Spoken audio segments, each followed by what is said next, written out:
Hey guys, Coach Colburn here. I'm putting together this video just for general positioning.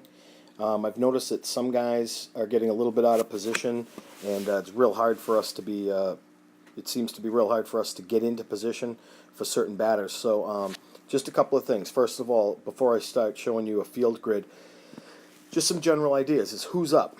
Who's up to bat? Is it the leadoff batter? Because they're usually fast and they're usually good hitters.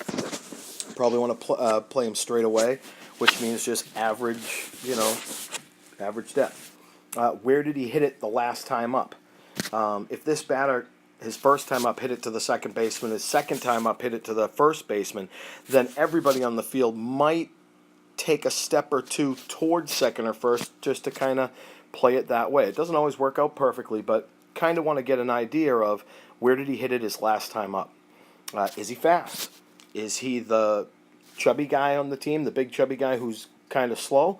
Or is he one of the fast guys who stole a base in the first inning and we couldn't believe how fast he is? Because if he's one of the fast guys, a couple of things. He might bunt, and you might want to shorten up in the infield just a step or two to make sure that you're getting a good chance to get him at first. If you're an outfielder and you know he's fast, you better be thinking about hustle doubles. All right, you better be thinking about him taking the extra base on you.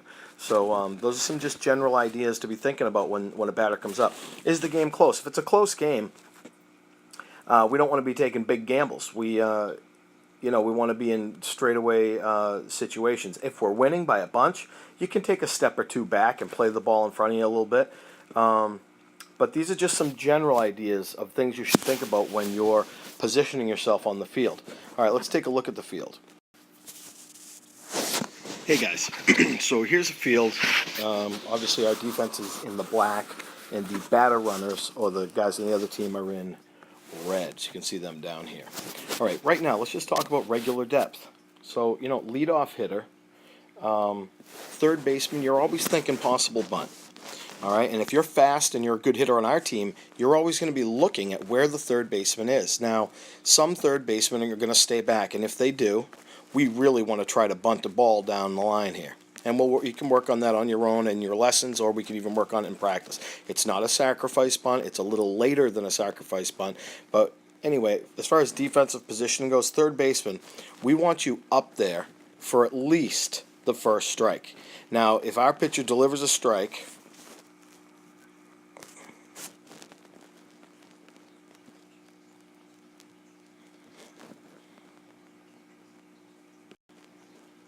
if our pitcher delivers a strike down the lane here, and the kid swings and misses, well, then that tells you, third baseman, to back up a little bit more, maybe even with the bag. And then if he comes in with another pitch and he fouls it off, or it's 0-2, now you can back up to a better depth, okay? But that's some good positioning for third baseman there. So think about that, guys who play third base. Now let's look at the outfield for a minute. If you're not sure where to be, where to be on a field, usually the left fielder, you want to look at this gap right here and consider positioning yourself in between them. You also want to be careful about this gap, the left center field gap, that you're not too far away from anyone out there. All right. Sometimes our left fielders are too far over here, leaving a huge gap here, and sometimes our left fielders are too deep, and sometimes they're too shallow. But generally, you want to be, sort of in there. Center fielder. Sometimes I've noticed our center fielder gets stuck over here if we move him over there. So you want to be careful. This is always the basic position, which is straight up the middle, from home plate to the pitcher's mound to second base to center field. So if you're not sure to where to be center field, you should always start right there. You should always start right behind second base, straight on. Of course, there's times where we're going to move you this way. We've been talking about moving outfielders back and forth, but let's try to have a better idea of where we're starting from when we're in the outfield. This is straight away right here.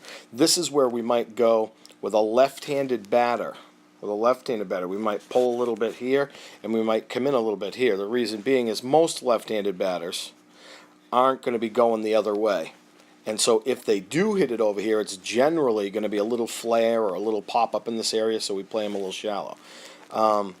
And you can do the same thing on the other side. If we have a right-handed batter up, we can play this guy in a little bit more, trying to prevent that little ball from dropping in here, and we'll just make sure that our center field and our left field are playing for that strong right-handed swing.